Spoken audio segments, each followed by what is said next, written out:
My name's Dana Hurt, and I am a registered nurse for St. Anthony's Hospice and Palliative Care.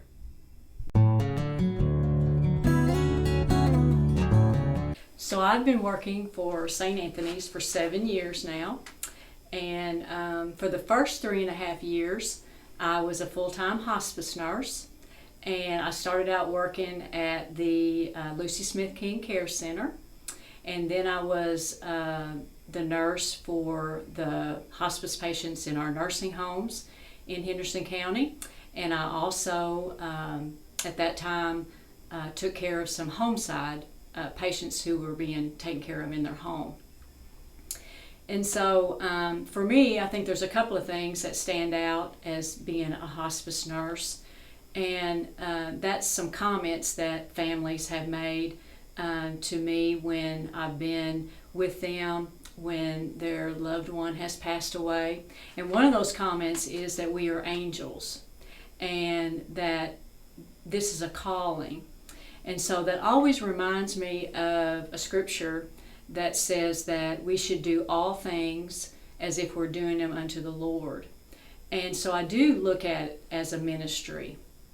And I thank God for the opportunity and the privilege to serve these patients and their families at the end of their life, and to be able to help them to carry out their wishes. And the other comment that I hear really often is that the family had no idea that how much help hospice would be for them and how much support.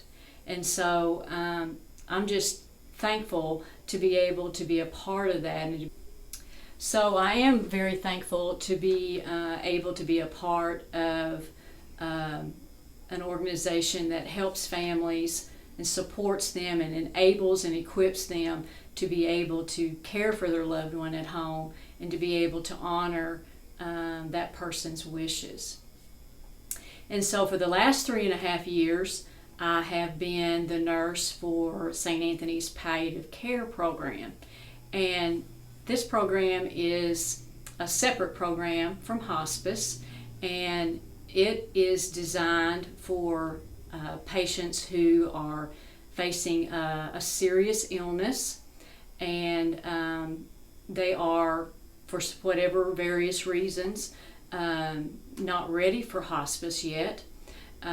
So we want to be an added support for them, to be able to help them with the stresses of their illness, to be able to help them have the best quality of life that they can have.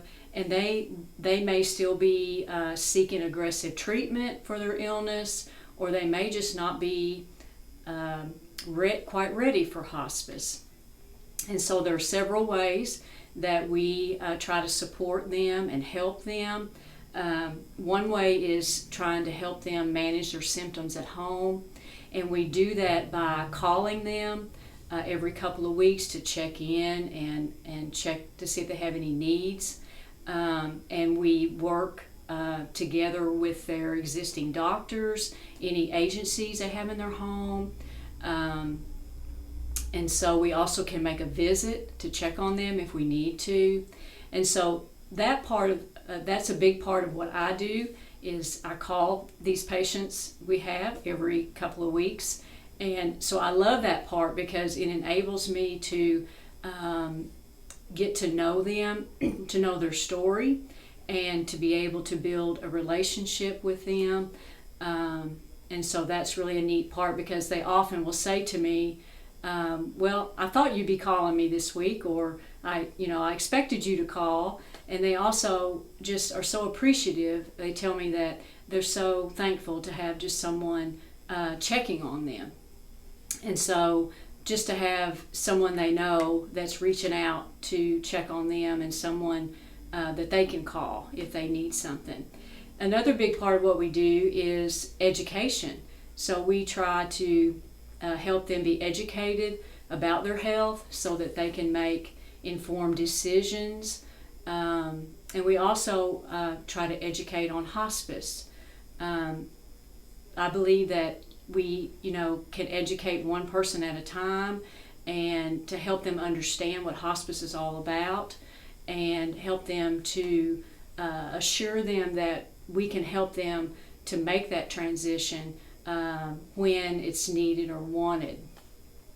And in that is we have a lot of goals of care discussions, because those are very difficult discussions, and so we hope to be able to facilitate patients and families to be able to have those conversations so that the patients can make their wishes known, so that they can be carried out, and help them to complete those documents, such as living wills or power of attorney, or a DNR form for their home if that's what they wish, so that they can have, peace of mind that all of that is completed, and that their family will know, what their wishes are. And we also try to connect them with any community resources that they may qualify for, that they may not be aware of, just to try to help them at home, and just help them better with the stresses of the illness or not having the help that they need at home.